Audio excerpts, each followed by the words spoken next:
What if I tell you कि एक secret family पूरे यूरोप की मालिक है, एक ऐसी फैमिली जिसके कंट्रोल में यूरोप के सारे बड़े banks, industrialists, politicians, bureaucrats, diplomats और इवन मिलिट्री ऑफिशियल्स हैं। 2023 में इस फैमिली की नेट वर्थ थी $700 बिलियन, जो कि Elon Musk, Jeff Bezos, Warren Buffett, Mukesh Ambani और इवन गौतम अदानी की कंबाइंड नेट वर्थ से भी कहीं ज्यादा है। व्हाइट हाउस से लेकर वर्ल्ड इकोनॉमिक फोरम और इवन यूनाइटेड नेशंस तक हर जगह इस फैमिली का इन्फ्लुएंस है। इतना पैसा, पावर और इन्फ्लुएंस होने के बावजूद आपको शायद इनका नाम भी ना पता हो। इवन अगर आप फोर्ब्स की टॉप बिलियनियर्स की लिस्ट भी देखें तो उसमें भी इस फैमिली के किसी एक मेंबर का नाम भी आपको नजर नहीं आएगा। और उसकी वजह यही है कि ये फैमिली चाहती ही नहीं है कि कोई भी इनके बारे में कुछ भी जाने, और इसीलिए किसी टीवी, मैगजीन या पब्लिक कॉन्फ्रेंस में आपको ये फैमिली कभी नजर नहीं आएगी।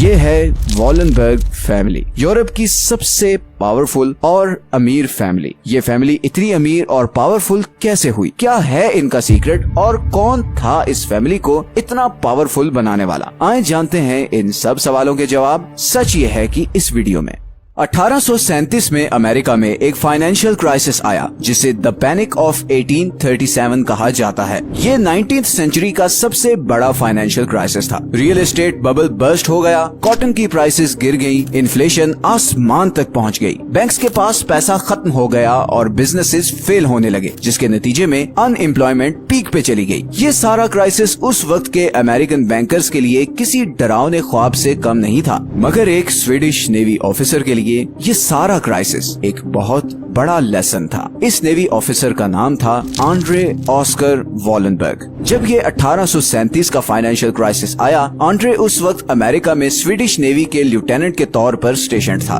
उसने इस सारे क्राइसिस को बड़ा क्लोजली मॉनिटर किया। वो ये समझ चुका था कि इस सारे क्राइसिस के जिम्मेदार अमेरिकन बैंकर्स हैं। उनकी इनकॉम्पिटेंस में आंड्रे के लिए लेसन था कि बैंक्स को कौन सी गलतियां नहीं करनी चाहिए, और ये भी कि उसके अपने कंट्री के बैंक्स एक बहुत बड़ी अपॉर्चुनिटी मिस कर रहे हैं। असल में उस टाइम स्वीडिश बैंक्स बड़े ही घिसे पिटे तरीके से चल रहे थे। सबसे बड़ा प्रॉब्लम ये था कि एक जगह से दूसरी जगह पैसे भेजना बहुत मुश्किल था। इंटरेस्ट रेट्स बहुत ही लो थे, और सबसे बढ़कर स्वीडिश बैंक्स किसी भी इंडिविजुअल या कंपनी को लोन नहीं देते थे। मतलब बैंक्स सिर्फ एक लॉकर या तिजोरी के तौर पर काम कर रहे थे। मतलब ऐसे टाइम पर जब स्वीडन में इंडस्ट्रियलाइजेशन स्पीड पकड़ रही थी, मल्टीनेशनल्स लॉन्च हो रही थी, स्वीडन की इकोनॉमी जबरदस्त बूम एक्सपीरियंस कर रही थी और रेल रोड इंफ्रास्ट्रक्चर डेवलप हो रहा था। स्वीडिश बैंक्स लोन न देने की वजह से इन सारी अपॉर्चुनिटीज को मिस कर रहे थे। देखिए, बैंक्स बहुत पावरफुल चीज होते हैं, इतने पावरफुल कि आज अमेरिका इन्हीं बैंक्स के थ्रू पूरी दुनिया को कंट्रोल कर रहा है। बैंक्स की ये पावर आती है उनके बिजनेस मॉडल से। अब बैंक्स का बिजनेस मॉडल क्या है? ये बैंक्स कैसे काम करते हैं? बहुत ही सिंपल वे में अगर समझाऊं तो बैंक्स आपके दिए हुए पैसे को आगे किसी और इंसान या कंपनी को एज अ लोन देते हैं और फिर उस पर इंटरेस्ट चार्ज करते हैं, जो कि उनका प्रॉफिट होता है। फॉर एग्जाम्पल, दो लोग हैं, एक मैं और एक मेरा दोस्त अली। अब सपोज करें मैंने बैंक में 1000 रुपए सेविंग अकाउंट में डिपॉजिट करवाए और बैंक उस 1000 पर मुझे 5% इंटरेस्ट देता है,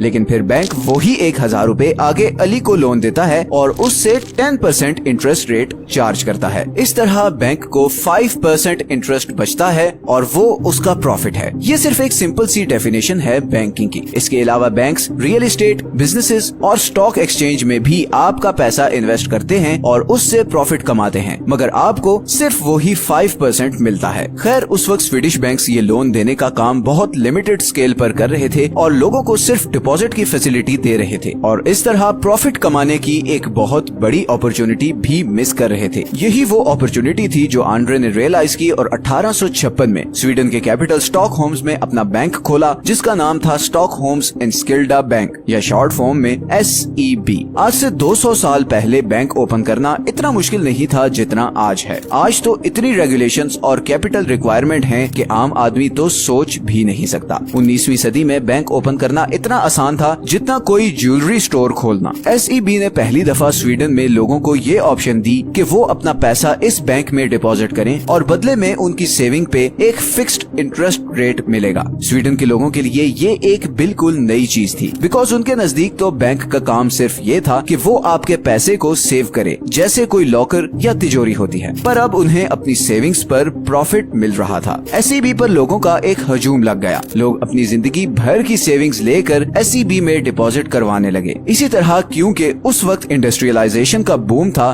तो बहुत से बिजनेसमैन SEB से आकर लोन लेना शुरू हो गए। वॉलनबर्ग एक तरफ से आम लोगों की सेविंग्स पकड़ रहा था और फिर वही सेविंग्स आगे इंडस्ट्रियलिस्ट्स और बड़े बड़े बिजनेसमैन को हाई इंटरेस्ट रेट पर एज अ लोन दे रहा था। चंद सालों में ही SEB पूरे स्वीडन पर छा चुका था। स्वीडन के हर बंदे का पैसा किसी न किसी तरह SEB के पास था। मतलब सिचुएशन कुछ ऐसी थी कि या तो आपका पैसा SEB में डिपॉजिट है, या फिर आप SEB से लिया हुआ लोन पे ऑफ कर रहे हो, या फिर आप किसी ऐसी कंपनी में काम कर रहे हो जिसने SEB से लोन लिया हुआ है। पूरी स्वीडिश इकोनॉमी SEB के कंट्रोल में थी। मगर वॉलनबर्ग फैमिली इधर रुकने वाली नहीं थी। उन्हें और पैसा और पावर चाहिए थी। उन्होंने सोचा कि क्यों ना इस सारे पैसे से स्वीडन की सारी बड़ी कंपनीज खरीद ली जाएं। और फिर वॉलनबर्ग्स ने रेलवे से लेकर factories, shipping ports, press, real estate, हर चीज में पैसा इन्वेस्ट करना शुरू कर दिया। स्वीडन की शायद ही कोई इंडस्ट्री हो जिसमें वॉलनबर्ग्स के स्टेक्स ना हो। स्वीडन की सारी इकोनॉमी, सारा पैसा, सारे लोग सिर्फ एक फैमिली के कंट्रोल में थे। और ये कंट्रोल अब स्वीडन से निकलकर यूरोप और फिर पूरी दुनिया में फैलने वाला था। वॉलनबर्ग फैमिली की इसी बढ़ते हुए कंट्रोल को देखते हुए स्वीडिश गवर्नमेंट ने 1916 में एक लॉ पास किया, जिसके अकॉर्डिंग कोई भी बैंक किसी भी कंपनी के लॉन्ग टर्म शेयर्स होल्ड नहीं कर सकता था। ये एक बहुत बड़ा सेटबैक था वॉलनबर्ग फैमिली के लिए, मगर उन्होंने इसका भी सोल्यूशन निकाल लिया। वॉलनबर्ग्स ने इन्वेस्टर AB के नाम से एक नई कंपनी बनाई और SEB के अंडर जितनी भी कंपनीज थी उनकी ओनरशिप इन्वेस्टर AB को ट्रांसफर कर दी। अगले 20 सालों में इन्वेस्टर AB इतनी पावरफुल हो चुकी थी कि पूरे स्वीडन की 40% वर्कफोर्स इस एक कंपनी के लिए काम कर रही थी। और फिर वर्ल्ड वॉर 2 शुरू हो गई। और यहाँ पर अब वो पॉइंट आने वाला है जो मैं चाहता हूँ कि आप में से हर कोई बहुत ध्यान से सुने। वर्ल्ड वॉर 2 दो ग्रुप्स के बीच में लड़ाई थी। एक ग्रुप एलाइज कहलाता था और उसमें ब्रिटेन, अमेरिका, सोवियत यूनियन और फ्रांस जैसे कंट्रीज थे, और दूसरी तरफ एक्सिस ग्रुप था जिसमें जर्मनी, इटली और जापान थे। इन दोनों ग्रुप्स के लोग एक दूसरे को जानी दुश्मन समझते थे। उनको ऐसा ब्रेन वॉश किया गया था कि कोई भी ग्रुप दूसरे को कम्प्लीटली तबाह किए बगैर उससे बात करने को तैयार नहीं था। दोनों तरफ से लाखों लोग मारे जा रहे थे और वहीं वॉलनबर्ग फैमिली इस कश्मकश में थी कि उन्हें इन दोनों ग्रुप्स में से किससे ज्यादा प्रॉफिट मिल सकता है। और फिर उन्होंने भी वही किया जो रॉथस्चाइल्ड फैमिली ने किया था। वॉलनबर्ग फैमिली ने एक तरफ अमेरिका और ब्रिटेन को हैवी लोन्स देना शुरू कर दिए, और दूसरी तरफ उन्होंने अमेरिका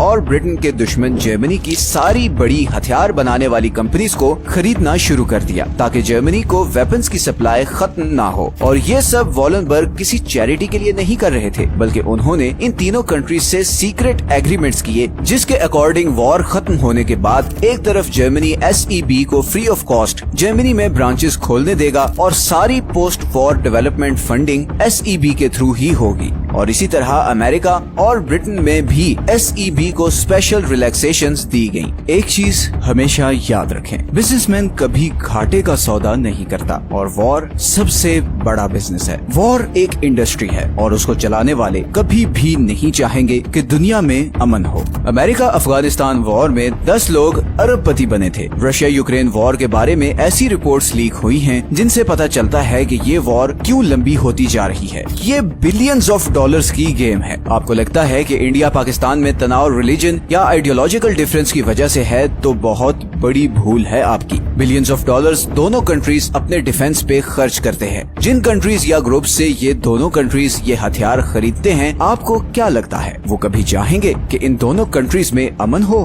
कभी भी नहीं। उनके बिलियंस ऑफ डॉलर्स के हथियार फिर कौन खरीदेगा? दोनों तरफ के आम लोगों को बेवकूफ बनाकर एक दूसरे का दुश्मन बनाया हुआ है। मूवीज, मीडिया और सिलेबस के थ्रू ब्रेन वॉश किया हुआ है ताकि ये इस चक्कर से बाहर निकल ही न सके, और नतीजतन अमीर पहले से ज्यादा अमीर होता जा रहा है और गरीब मजीद गरीबी की दलदल में घुसता जा रहा है। यही डबल गेम वॉलनबर्ग्स ने वर्ल्ड वॉर 2 में की और अभी तक करते आ रहे हैं। 2014 में जब रशिया ने यूक्रेन पर अटैक किया तो जहां सारे यूरोप ने रशिया पर टोटल सैंक्शंस लगा दी, वहीं वॉलनबर्ग्स की 2 कंपनीज एटलस कॉर्पको और एसकेएफ रशिया को न्यूक्लियर प्रोग्राम्स के लिए जरूरी इक्विपमेंट सप्लाई करती रही। अब यहाँ पर सवाल ये पैदा होता है कि 90% केसेस में हमने देखा है कि अमीर फैमिलीज तीसरी या चौथी जनरेशन में खत्म हो जाती हैं। तो फिर वॉलनबर्ग फैमिली इतने लंबे अरसे तक कैसे सरवाइव कर गई और 100 साल गुजरने के बावजूद आज भी वो यूरोप की सबसे पावरफुल फैमिली कैसे है? वॉलनबर्ग फैमिली ने इस 3rd जनरेशन कर्ज से निपटने के लिए ये हल निकाला कि किसी एक या 2 बेटों को सारा पैसा ट्रांसफर करने के बजाय वॉलनबर्ग फैमिली की सारी वेल्थ एक फैमिली फाउंडेशन में जाती है और उस फाउंडेशन में फिर काफी सारे मेंबर्स डिफरेंट कंपनीज को हैंडल करते हैं और इस तरह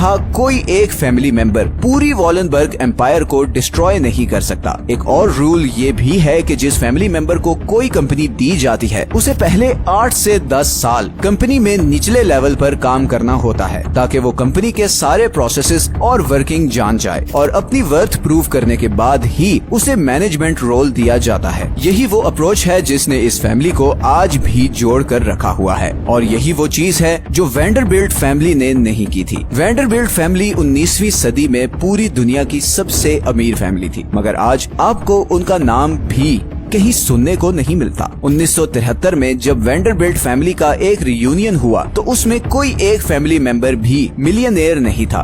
पैसा, अमीरी, पावर, ये बहुत ही खतरनाक चीजें हैं। इस वीडियो में तो सिर्फ कुछ एग्जांपल्स शेयर की हैं हमने आपके साथ। तारीख गवाह है कि इंसान बहुत ही सेल्फिश साबित हुआ है, इतना सेल्फिश कि दूसरे की लाश पे भी उसे अपना फायदा नजर आए तो वो पीछे नहीं हटेगा। अगर आपको आज की वीडियो पसंद आई है तो इसे लाइक और चैनल को सब्सक्राइब जरूर कर दें और नीचे कमेंट्स में अपनी ओपिनियन जरूर दें। ये हैं वो सारे सोर्सेज जहां से हमने इस वीडियो के लिए कंसल्ट किया है। मिलते हैं नेक्स्ट वीडियो में एक और इंटरेस्टिंग टॉपिक के साथ। अल्लाह हाफिज।